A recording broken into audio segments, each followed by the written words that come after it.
Well, overnight, the big discussion in the UK, at least, has been Keir Starmer's article in The Telegraph, where he has said he's willing to see British troops on the ground in Ukraine as a part of any future peacekeeping force that may be one of the results of the negotiations continuing between the US and Russia.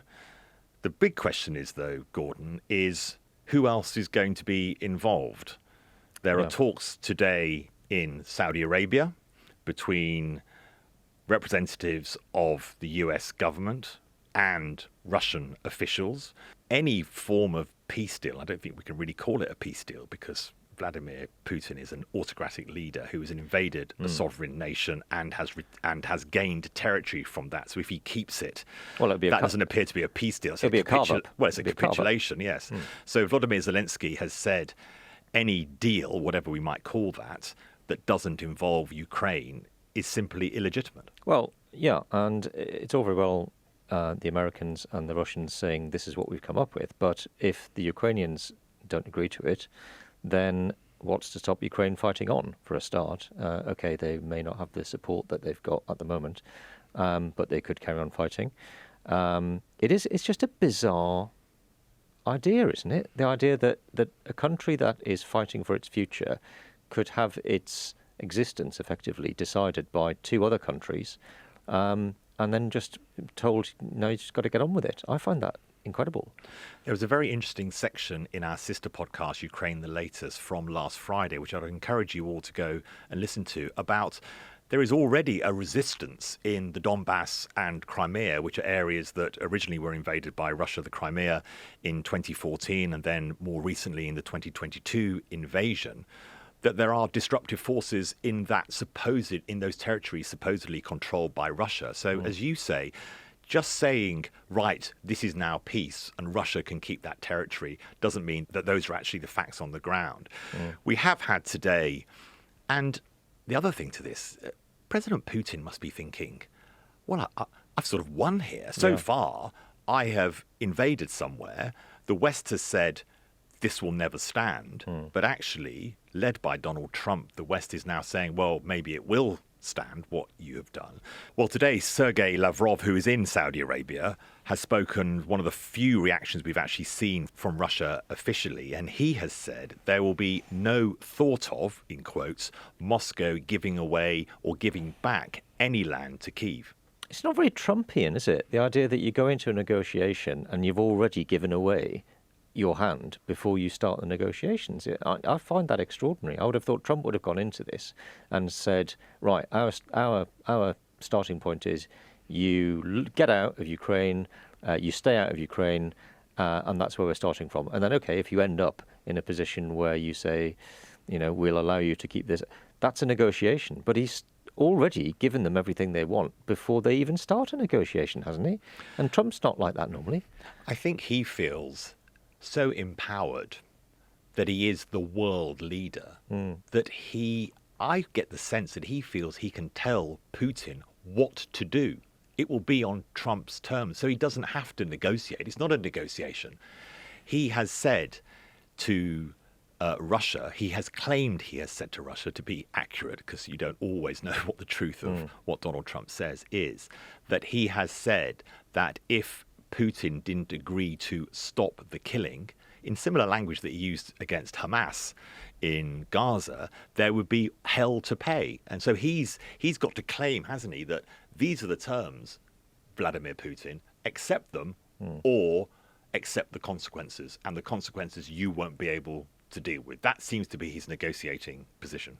It may be, but it still seems to me that you don't start a negotiation by giving the other person everything they've effectively asked for in the first place. I mean, do we really think that Putin is expecting to be given all of Ukraine? No. So surely you start from a much stronger standpoint anyway.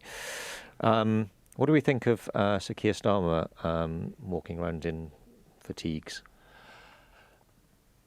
It didn't strike me as anything particularly negative, but interestingly, Gordon, we were catching up before we came and recorded the podcast, and you had quite a different view. I'm really against it. I think it's disrespectful to people who are in the armed forces, people who put their lives on the line for this country, people who have been to war, who have fought, who have been through all those horrors, to then just turn up and put on the uniform as if you are one of them, I think is wrong. I think it's disrespectful. I would be embarrassed to do that. And I just don't think politicians should, should dress up as something they're not. It was funny, wasn't it? I remember, I was just thinking back as you were saying that, Blair was always quite careful to be in a white shirt and plain trousers when he met the forces, which obviously he regularly did, given Afghanistan, given Iraq, given Kosovo, given Bosnia. He always had that due respect for who he was. I don't remember ever seeing him in camo. But then, Gordon, what about Baroness Thatcher, obviously wore fatigues of some description when the famous picture in the tank. I think Liz Truss as well did something similar. I'm against that as well. It's, for me, if they're not members of the armed forces, then they shouldn't be wearing the uniform. I think one of our readers described it as being a bit Dad's Army. And it's just wrong, I think. Well, another article that's creating a lot of conversation in the Telegraph alongside Keir Starmer's article was one by Lord Richard Dannatt, the former Chief of the General Staff. That's the head of the British Army. And Lord Dannatt, we're very pleased to say, joins us now. Lord Dannatt, thank you so much for joining the Daily Tea. Someone of such expertise is so necessary in this very febrile environment we find ourselves in. You wrote today in the Telegraph that Britain's military is too run down to lead a possible peacekeeping mission in Ukraine. So when Keir Starmer says he's willing to consider boots on the ground for such a peacekeeping mission, he can't actually do it, can he? Or we can't do it? Well, interestingly, he said that he was ready and willing. Well, he might be willing, but I'm not sure the armed forces are ready. It is a fact that since the end of the Cold War, and that's a long time ago now, successive governments of both political parties have taken successive peace dividends. We've gone down from spending 5% of GDP on defence, which was where we were at the end of the Cold War, to 2.3% of GDP on defence now. We've not invested in the way that we should, particularly in our land forces. And now we're confronted by the very difficult situation of a brutal land war in Europe that's gone on for 3 years, which has the theoretical possibility of a ceasefire being negotiated and the theoretical possibility that Britain might contribute a contingent to a peacekeeping force. Now, I say all these things are theoretical because I think we're actually quite a number of steps away before that actually happens. But the reality is, and I don't want to contradict your introduction, I was Commander of British Forces in Bosnia when we negotiated, or as they negotiated the end of the Bosnian Civil War, and we had to implement the terms of that agreement on the ground. I was Commander of British Forces when we went into Kosovo in 1999. If we're seriously thinking about contributing a contingent into an intervention force of a peacekeeping, peace implementation nature between Ukraine and Russia, it's going to have to be quite a sizable force that's well trained, well equipped, very well led, under a flag. Now, what flag will that be?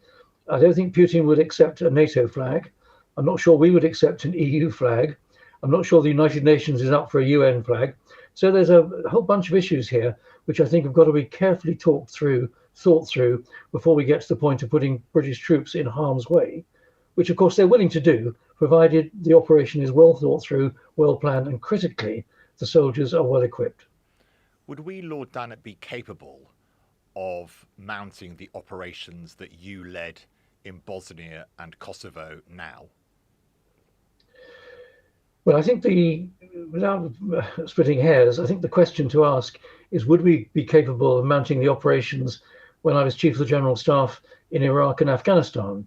Because at the time we had 10,000 troops in Afghanistan, we had 10,000 troops in Iraq. Now, when we deploy British service people, we do so for 6-month tours of duty.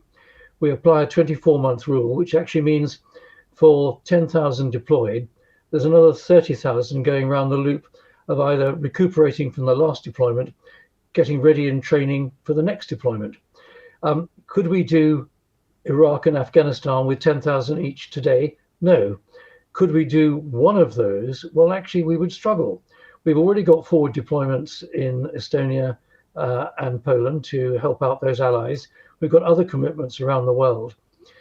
At 73,000 all up, the army is much smaller than it's ever been. So we've got to think through very carefully when we glibly say we're ready and willing to contribute a force to a peacekeeping operation.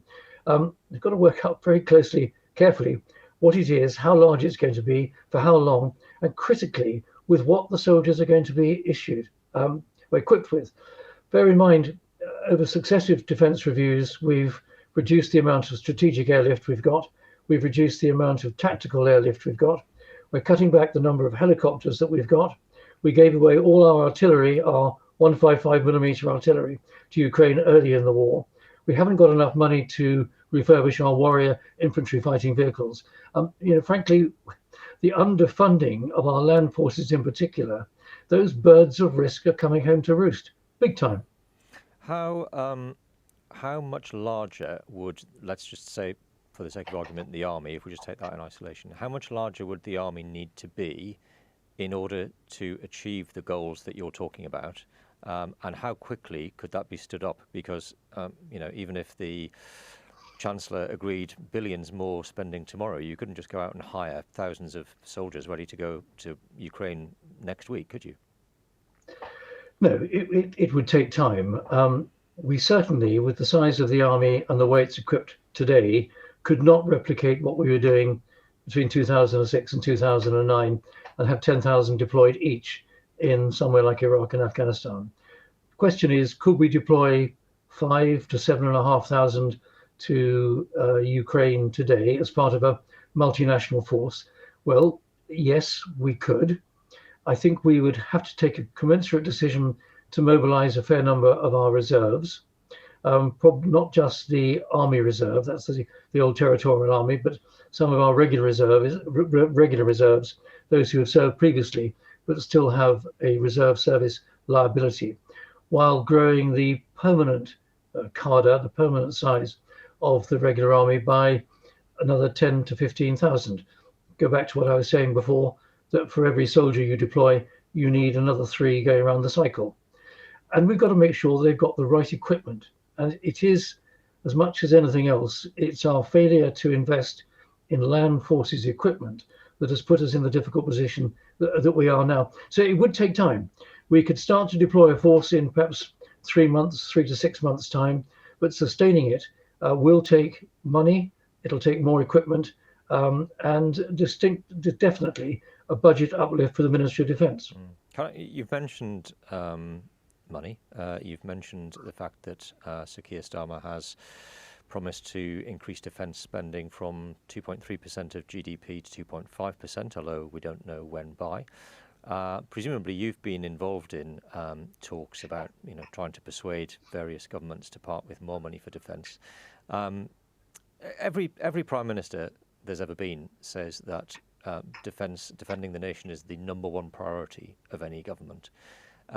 People listening to this might think, well, if you're doing a budget or a spending review, you should start with defence if that's the number one priority, allocate whatever you need to defence, and then whatever's left over can go towards the rest of public services, which I think is pretty much what you were saying in your column for us. Is that how things should be done? And if so, how difficult is it for someone like you to persuade politicians of that? Well, in an ideal world, that's how we would do it. And the government is going through a strategic defence review now, and I'm sure moderated by Lord Robertson, he will be looking at all the various threats to our security that confront us. We'll then convert those threats into the kind of forces at what level of readiness we need to have in order to be able to meet those security challenges. And undoubtedly, that will come to a financial conclusion that is greater than that which Keir Starmer and Rachel Reeves are willing to foot the bill of. So that means that our ambition is going to have to be contained to what is affordable. But we've been there before. Most defence reviews start off in a very lofty way to look at the things in an objective, strategic manner, and then wind up being a budgetary exercise of just doing what we can afford.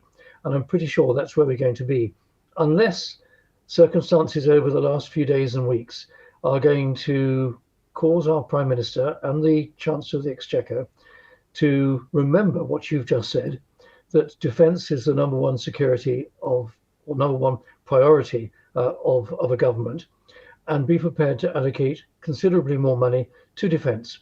And you know, shock horror, it might even mean that we've got to raise taxes to do it. And I think the other thing is, Keir Starmer will say, well, during the general election campaign last year, the Labour Party campaigned on a commitment to raise defence spending to 2.5%, and that's what they'll do.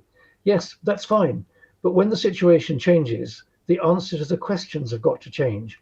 And the situation has got a lot different and a lot worse since the general election campaign of July last year.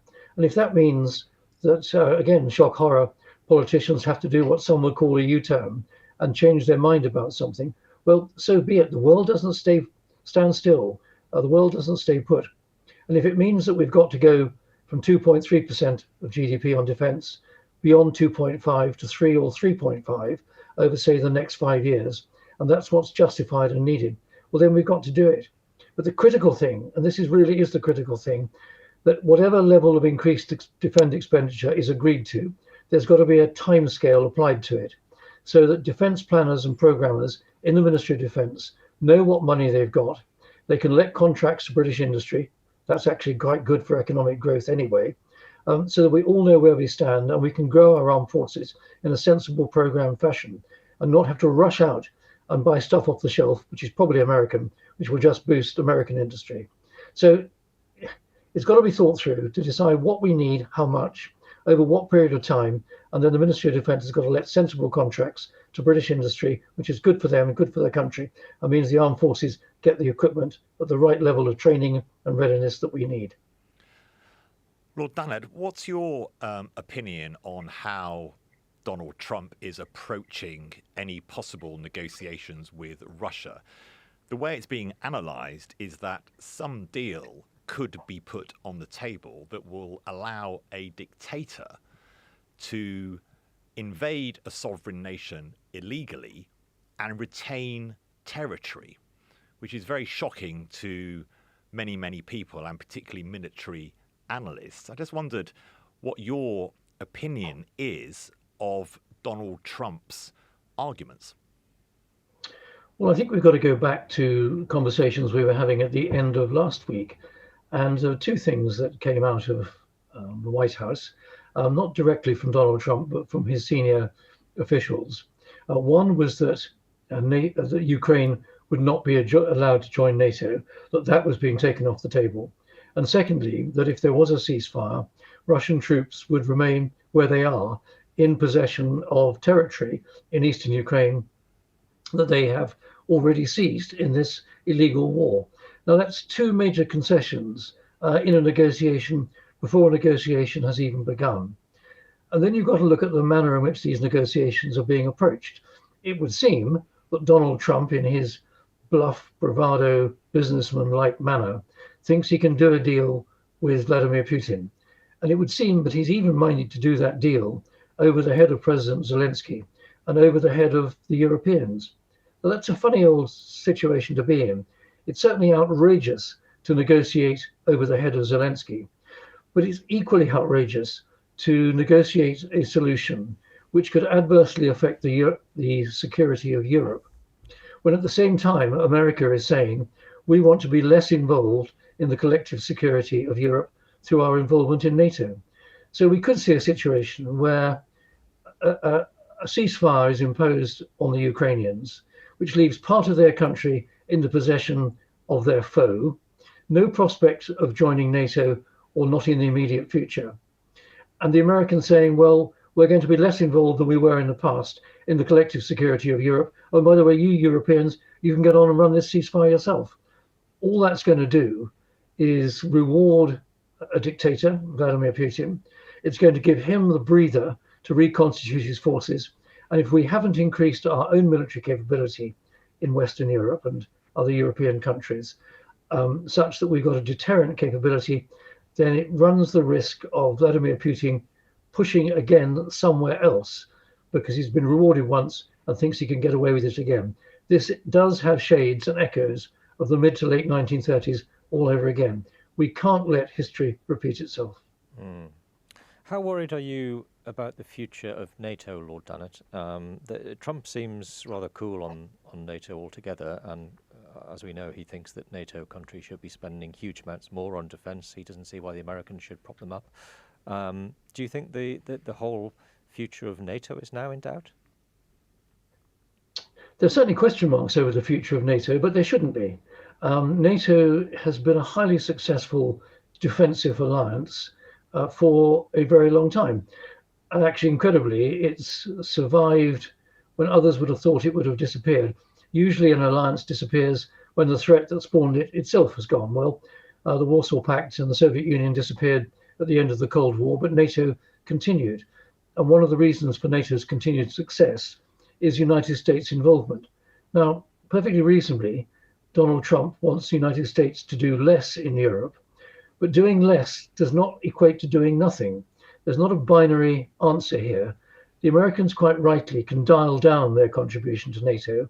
The Europeans have got to dial up our contribution to NATO, but that's not the same as saying the United States are going to leave NATO. That would be a disaster for all of us, not just us Europeans, but it would also be a disaster for the United States. Of course, they've got other fish to fry between China over Taiwan, taking a considerable lead in the Middle East and other parts of the world. But NATO needs the United States, but we have to accept they're going to dial down their contribution. Is Europe militarily capable if the US dials down its contribution in defending Europe from the threat from Vladimir Putin? Well, that's another interesting question. The individual component militaries, particularly in the land forces area in Europe, if you top them all up, we should be capable of looking after our own security. But one of the things that the United States bring is what in the military we would call enablers. Some of the command and control, some of the logistics, some of the communications equipment, communications capability. And if that was to be reduced or removed, then to be effective as a collection of European NATO members operating together, we've got to backfill those capabilities that the Americans might remove.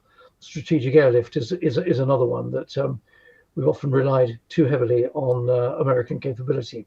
So to be credible as Europeans working together, we have got to, yes, increase our defence spending, but also be very canny about where we invest in the future. It's not just the number of troops and main battle tanks and drones and artillery pieces. It's those enablers, those things that join the dots and make the overall contingents that come together capable. And we've relied too much on the Americans to do that. And that's something we've really got to put a lot of time and attention into for the future. Lord Dannatt, thank you so much for joining the Daily Tea and for your very wise words. Well, Kamal, an awful lot to unpack from that. I was very struck by his language about the way these negotiations seem to be headed. He used the word outrageous. He said it was outrageous to negotiate over the head of President Zelensky. And I guess the question is, could any peace deal work if it's cut Zelensky out of the deal? Absolutely. And the meetings in Saudi today will be interesting to see the results, because how far will they get down the track? They have promised to bring Zelensky in, but he is a bit part player.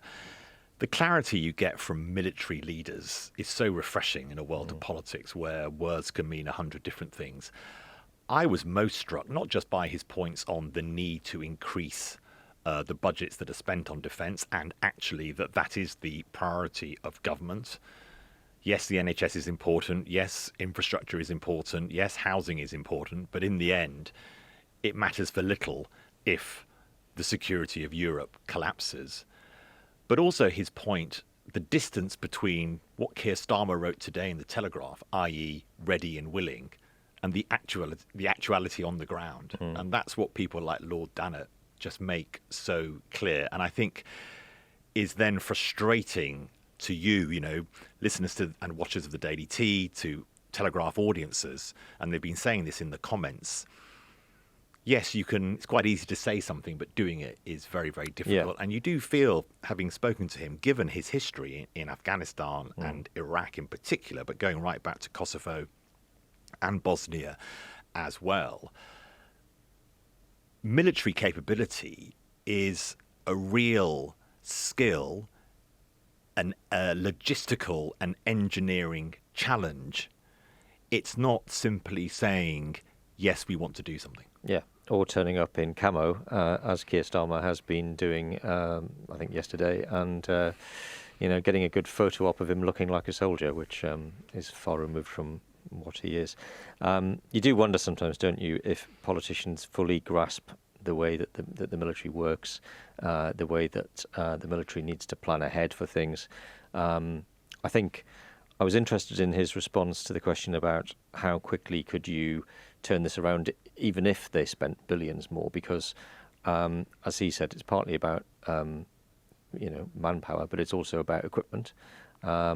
And I think what he was saying was we could probably source equipment quite quickly, but you would have to backfill manpower from reservists and then try and build from there. But I guess the problem always with these things is that these things take a long time to plan and come to fruition, and Vladimir Putin might decide to do something very dangerous on the spur of the moment, and that's very hard to plan for.